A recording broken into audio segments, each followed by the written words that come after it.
Good day once again, this is Eric, and today I'd like to show you a simple pop-up and animation using a keyframes and animation in CSS. And to do that one, let's work on a particular form. So I get here two files, pop.html and pop.css. So let's use the emit exclamation point, then press tab would give you automatically the basic components of an HTML. So let's make this as pop-up. So here I got a form for us to create animation onto this form. In that form I could set in an input, okay, to be as simple as text for this moment, and I could set in a placeholder as well, say name here, okay. Then I could set in a button, and that button would be something like say register. I could name here a class for that button, okay, or just simply put in button if I want to create a class, but I could use the button tag itself for my CSS, okay. um Let us run this code and see what's the result. As you can see, I got here the name and register, and I don't have yet any formatting layout. So to do that one, we could go to our head tag and type in the command link, and what's the relationship to, of course it's a style sheet, and the reference. So the reference would be the name of the file, which is pop.css. So this one, it should go to your CSS file, okay. So in your CSS, we would like to set layouts. We'll use the asterisk here as a universal selector, so that I could set in all the layouts for my, let's say, margin to be by 0, then the padding to be as 0 as well, and if I would like to have a font family to be Arial for this example. I could also set in the body, so without the period, just the body tag, call into the body background to be, let us say, blanche mode. Okay, so save. Let us see. So we got this body background. Now I got an input here, as you can see. I got an input and I got a button here, so we could set a formatting layout for that one. For my input, I got here a text input, so type equals to text, okay. So if I got more than one input variable, just put comma here and another type value, another input type field here. But for now, let's just use the input type text. Then we set in here the properties. I could set in here the width of my input to be, let's say, 90%. Then I could set in as well as the padding of my input. So this is the distance between the element and to the border of that input. So 14 pixel, and let's make it for the left and right to be, let's say, 20 pixel, okay.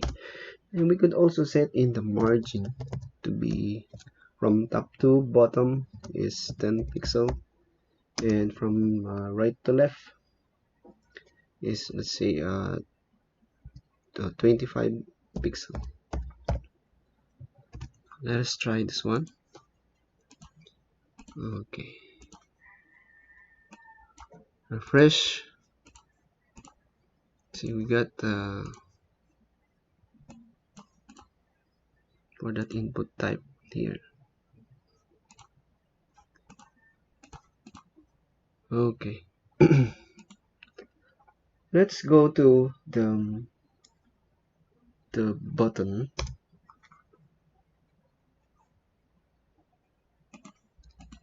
For the button, we could set in here also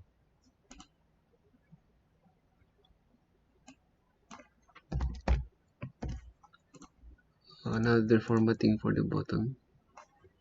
So for the button here, I could put in a class name called the button here,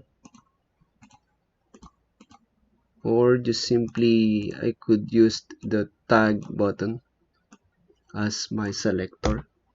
So we could do that by not specifying the period or dot, just simply the button tag.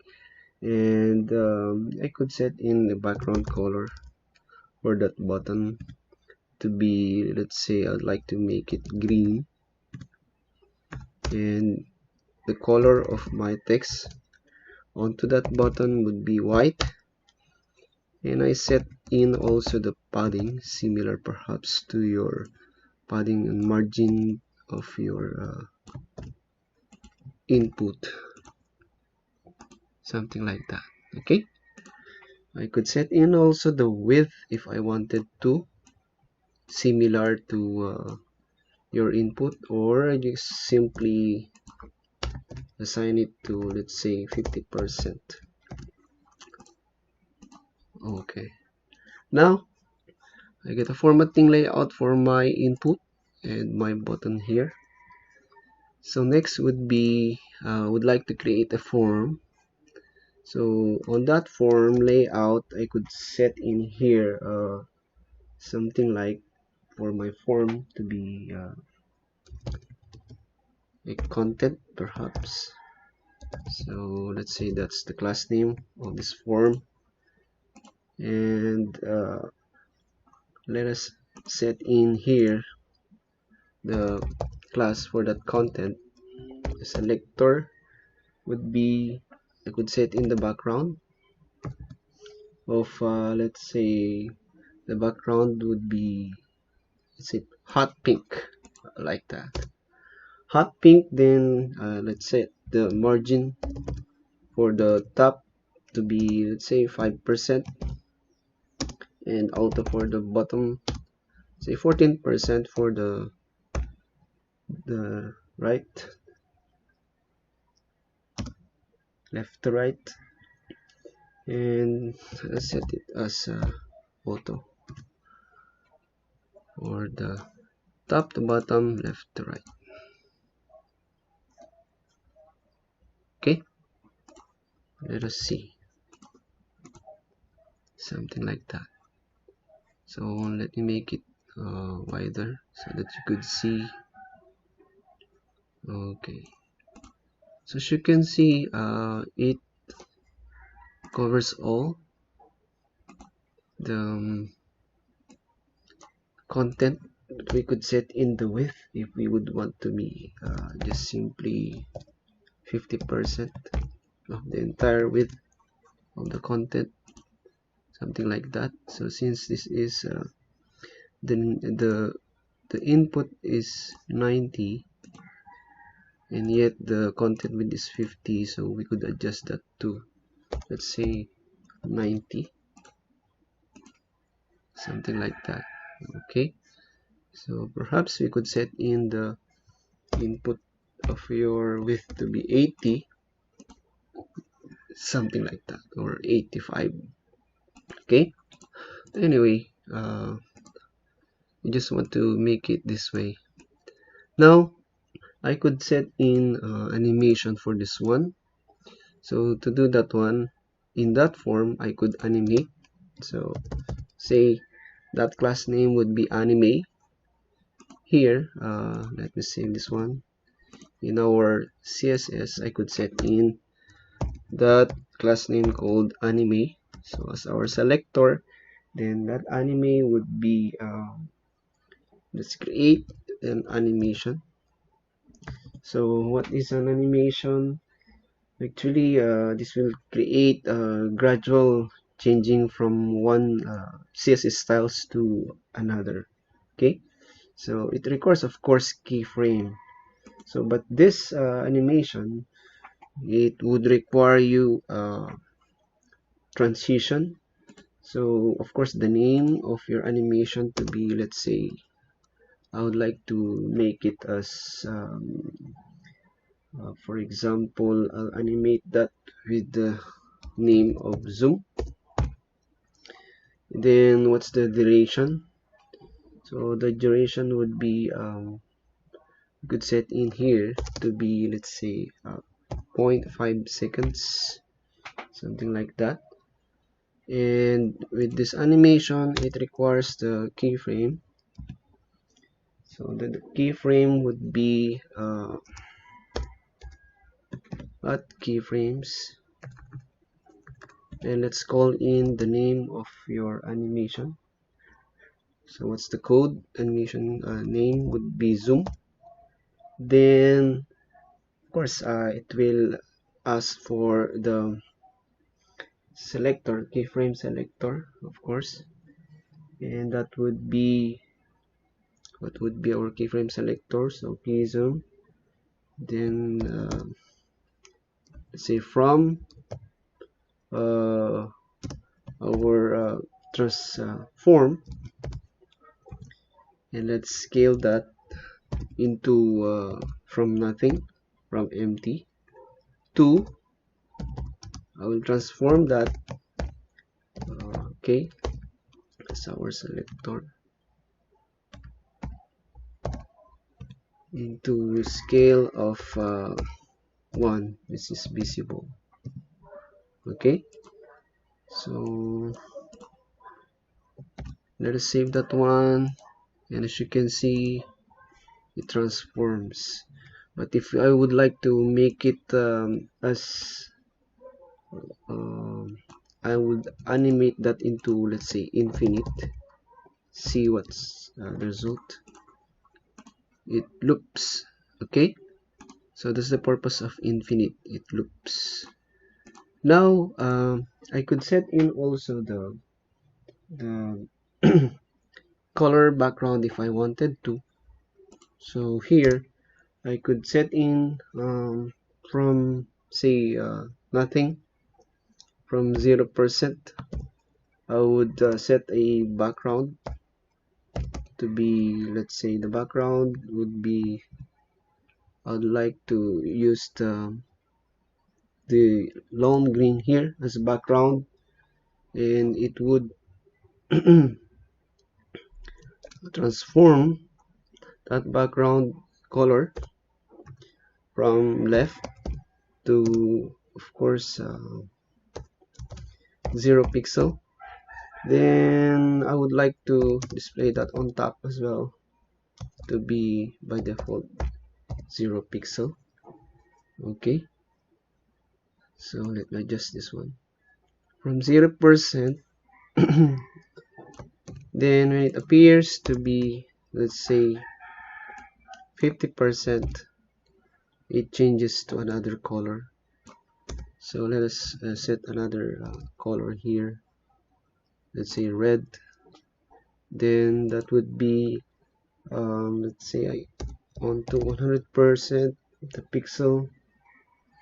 It will display onto the left as well as 100% to the top. So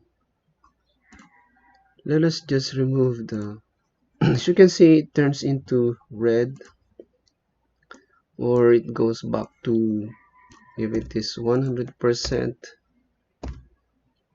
say that would be another color. Let's change this into blue. Okay, and save that one. Oh, all right. So this is how to animate our form. I'll remove the infinite. Then as you can see, it won't change. Okay. Now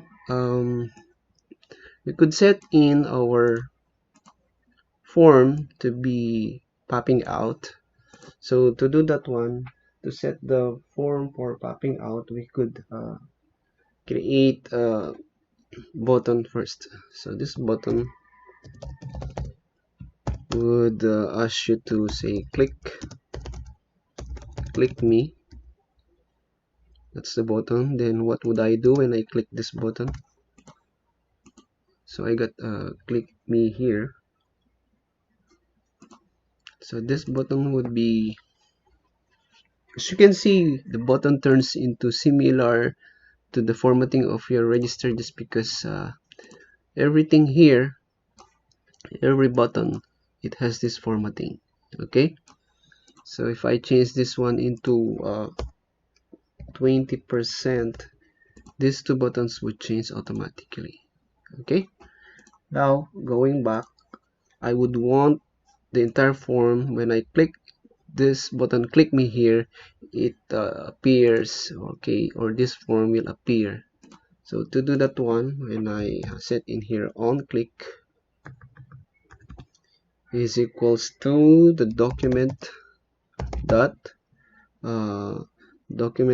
uh, get element. So that would be the JavaScript syntax. Then let us specify the element. Let's say that element name would be my name, alias.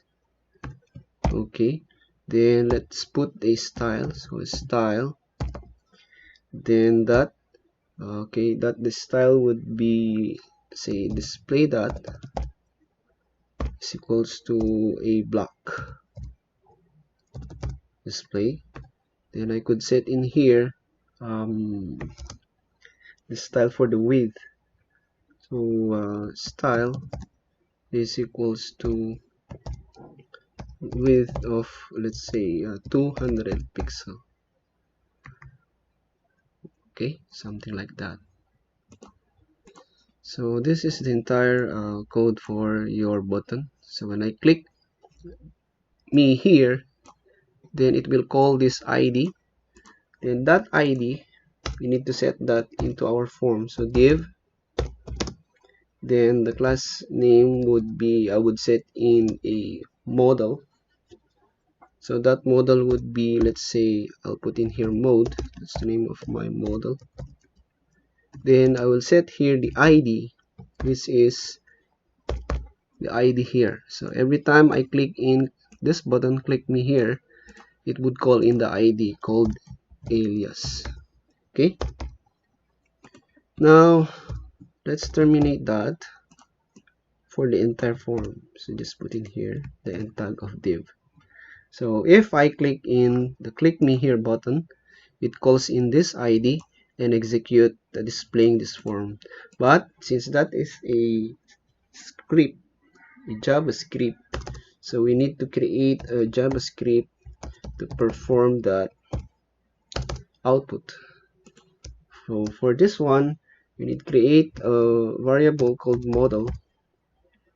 Then we could set in here the command to access that one document and get that element by ID, and that ID is my name, alias. And what will happen if that is clicked? So window dot on click, so that would be getting the element to be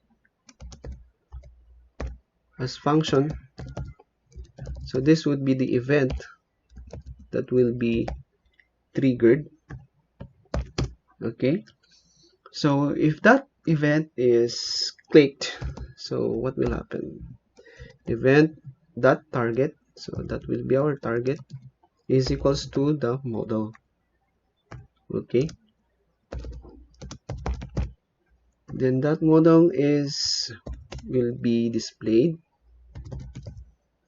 By default, the style would be display, and by default let us set to none.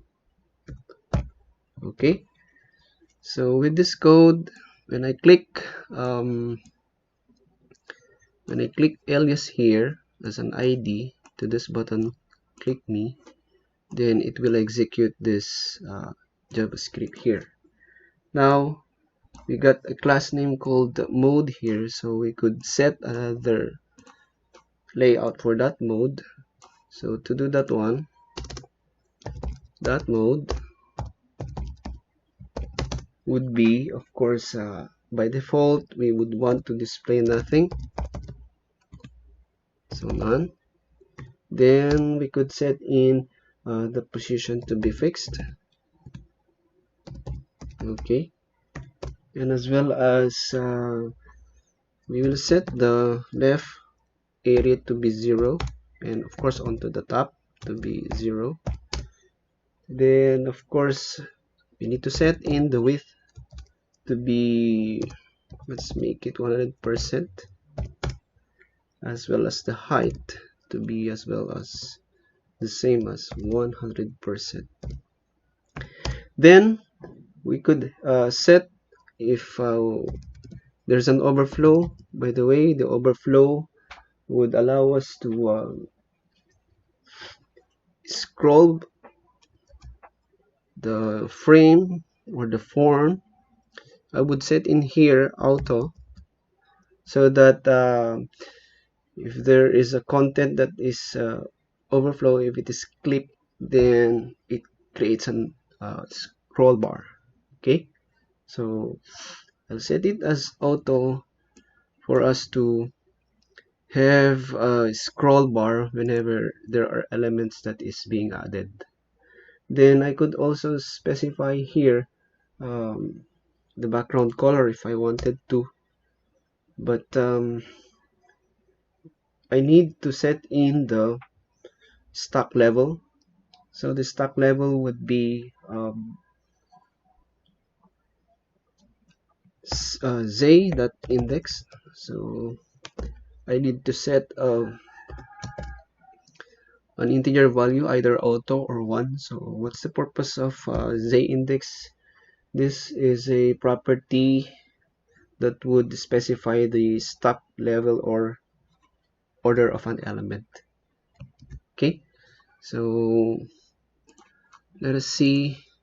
As you can see, by default you could not see the form yet here because I set it into none display, but when I click me here, it shows you this one. So I think it's overlapping.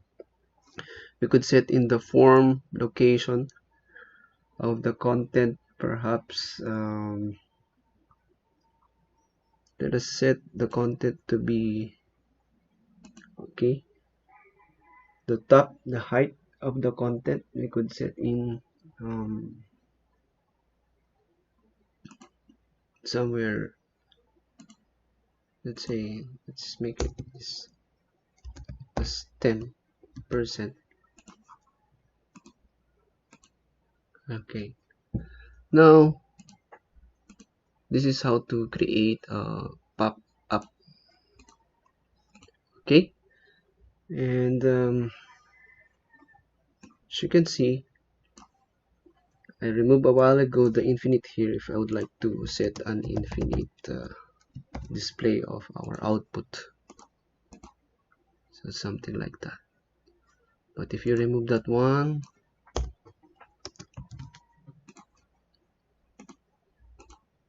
okay, let's remove that one and save. So that's it. Again, if you would like to add more input data, you just set your form to be like this. Then if that perhaps is an email,